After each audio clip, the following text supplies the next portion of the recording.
Pregame.com.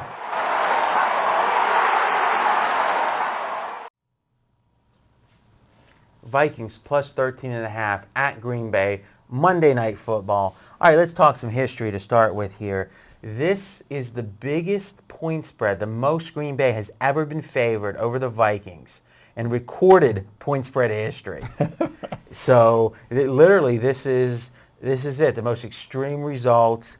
And to me, I think there might be, the case can be made, there might be a little bit of reason for that, is Green Bay is number one in the Vegas rankings. Mm-hmm. And here's an interesting point. Based on the Vegas rankings, they would be a touchdown favorite at home versus any team in the league. Take whoever you think is the second best team in the league. Patriots and Baltimore are actually tied in the Vegas rankings for second. Both of those would be over 7-point underdogs. So we got a dominant team here that we're talking about undefeated. And clearly we've got two undefeated teams in the regular season, the Dolphins, the Patriots. Right now, statistically, if you look at their chance of going undefeated based upon the remaining games, they have a 15% chance now of going undefeated. And in the remaining 8 games, they're averaged favored by 9.5 points. I mean, this is borderline historic at this point. I was actually in the database looking at the 78 Steelers, one of the best teams of all time, for something else, and they were underdogs twice on the road during the year. Mm-hmm. So, I mean, this team is the closest game they've got is the Lions on Thanksgiving. It's 3 points right now. They're a 3-point favorite at Detroit. So I guess my first question is Green Bay a historic team? They are, and it's funny that your lead is that, because my very first note on the game is this Green Bay team reminds me a lot of the New England Patriots a few years ago when it didn't matter what number Vegas put up. They just kept covering. Now, Green Bay's had a couple point spread losses, but week after week, if you look at the situations, and wise guys step in against them, situational handicappers step in against them, because they're always in you're supposed to go against them in that situation. They're finding ways to win. Phillip Rivers gives them And for the newbie listeners, you're supposed to fade, because whenever a public's in love with a team, then usually the value's going against them. But it's been a while now. They've actually covered 26 of 36 games. So go back 2 seasons plus, they've been covering more than expected. So that's kind of the old school wise guy, new school wise guy debate. The old school guys are going to keep saying, I'm taking a dog, I'm taking a dog. The new school guy says, I want value. And if a team can win 26 or 36, maybe they're just underrated, even though they're considered the best team in the league. If you're the best team in the league, you can still be underrated. Even if you're considered the best team in the league, because it's how the difference between you and number 2. Then as a handicapper, then you look at the game and look at the statistics and say, all right, they just missed, they just covered last week, -5.5. They win by 7, but they were +3 in the turnover margin.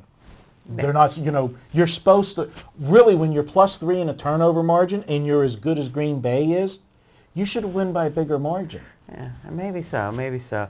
And then it goes into the true history of these big dogs. And this number is shocking. In the last 20 seasons, so this is back, you were, what's the joke here? Well, everybody officially knows what my age is, because I advertised it enough last week. Okay, that's kind of shut you up on my age. That's a good point.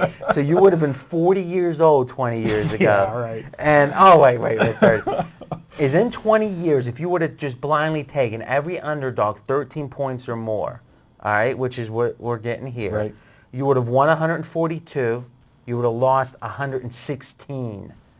55%, the goal of a true wise guy, 55% if you just play it blind. You'd never have to work a day in your life. Well, if you bet enough, yeah.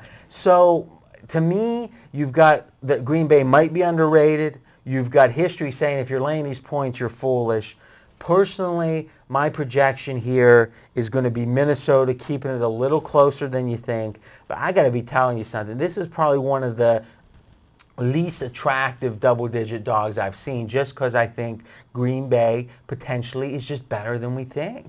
This team won the Super Bowl with more injury. If they would have won, 7-9, people would have said, well, look out this year. They had so many injuries. Right. They actually won 3 road games leading up to the Super Bowl, and they were injured even there. And they had to go to the last week of the season even to get into the playoffs last year. And Rodgers is playing, some of those, I'm not an X's and O's guy when it comes to true X's and O's guys, but those over the shoulder passes, whatever they're called, where he throws it behind them, it's like when they do that right, they're unstoppable. This might be the next generation of what offensive football is.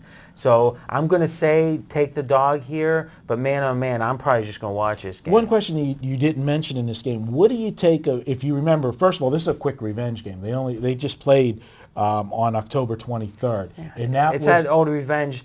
Is it a revenge when the bully beats a guy up the second time? But the point I was going to make is that was the first game that they made the quarterback switch in Minnesota. How do you think there is a factor now?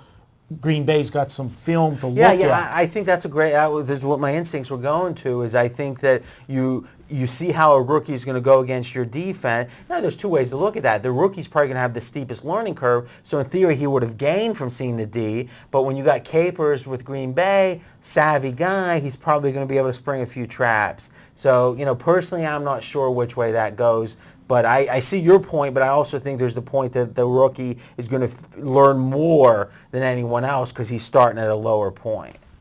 All right, guys. Now listen, every Monday we have a special thing is in all of our videos, they're all embedded in the forums at pregamevideos.com. And we continue the conversation. We've talked about that. And all of the participants in the videos are going to answer any and all your questions. Also, we're putting our notes in there on all the games. So really good stuff. But on Monday, we let you pick the score. You guess the score by just replying in the forums. If you get it right, you win 100 pregame dollars to spend any way you want. 2 weeks ago, we had a winner, and clearly this is a free roll. So check it out, pregamevideos.com. Talk to you then.